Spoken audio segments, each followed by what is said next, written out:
Founded by an adventure-seeking husband and wife team, Unmapped Brewing Company is bringing some big beer ideas to their cozy taproom in the Glen Lake neighborhood of Minnetonka, thanks to a little help from their very experienced head brewer. We're checking out their Wicked Pumpkin Imperial Amber Ale. Music isn't a commodity. It's a craft. That's why we go to work every day, pounding the sidewalks and venue floors of communities big and small, to discover, empower, and celebrate new and important voices shaping the future of music's history.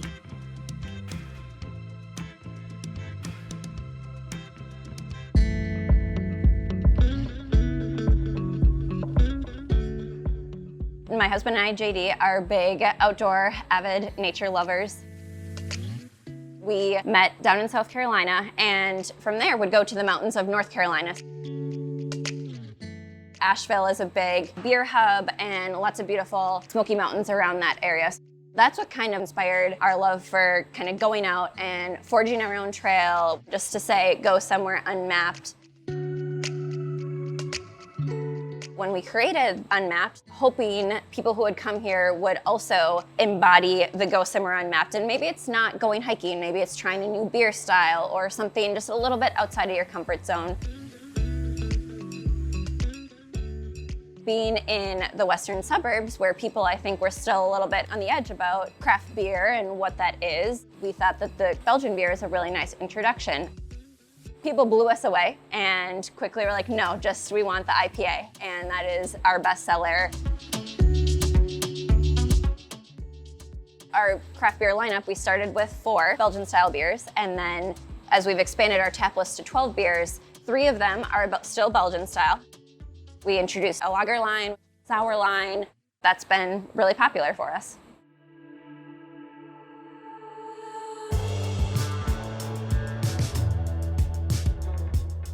We are featuring our Wicked Pumpkin in the Dabbler in a Box Season 4. It is an Imperial Amber Ale with smoked pumpkin and maple syrup and vanilla. Really nice balance with the maple syrup and vanilla in there.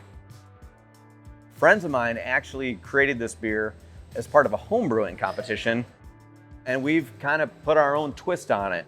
We use Maltworks malt. They make some great malt up in Detroit Lakes, Minnesota. The maple syrup that we use in this beer, we used 5 gallons, which is about 60 pounds of maple syrup that was pulled right out of maple trees right in Taylor's Falls, Minnesota. We add pumpkin to this beer twice. So when we make the beer in the hot side, we'll put pumpkin puree right into the kettle. And where we get that pumpkin from is we get from the St. Louis Park food shelf. They get pumpkin puree donated to them, and it doesn't necessarily move, so they donate it to us. We put it in the beer, we sell the beer, we give money back to them. And the second pumpkin that we add to this beer is actually a smoked pumpkin. We quartered them, gutted them, put them on a smoker, smoked them under applewood, and then cooled them off, and then we put them right into the cold side of the fermenter. And you gotta try it, it's amazing. It picked up really nice smoky flavors.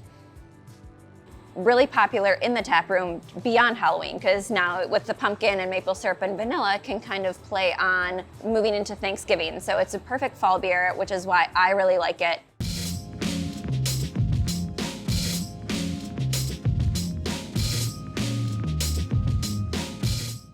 It was one of the great things about working at multiple different breweries. What I learned was I like this about this system. I didn't like this about that system. So I was able to customize this system to make it work for what I thought was the best. The system here is real similar to Excelsior's system. We have a 20-barrel brew house built by Deutsche out of Charlotte, North Carolina. And we've got a hot liquor tank, cold liquor tank. We've got 4 40-barrel fermenters, so we can double brew into those.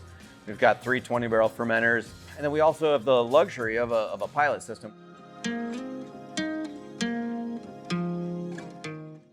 I love using local ingredients because I love talking to the people that it comes from. I can call Jen up anytime I want if I need malt. They deliver it quickly, they deliver it always on time. And it's just really fun being able to talk to especially the food shelf in St. Louis Park. When they have something that they can't get rid of, I know that I can help take that from them and turn it into something good.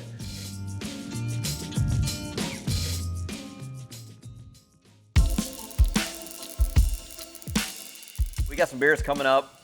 O Vienna, as you might guess, is a Vienna lager. That's coming up mid-end November. We've also got our seasonal Imperial Red Ale coming out called St. Nick's. Probably come out early December, so look for that. That's an Imperial Red Ale. Then we've got a chocolate milk stout coming out too, which will be something that's exciting and good for winter. It'll warm you up. Of course, our Stout Ruby. JD and Megan have a corgi named Ruby. We named our Imperial Stout after them. It's a 12% Imperial Stout. Look forward to that coming up here in December.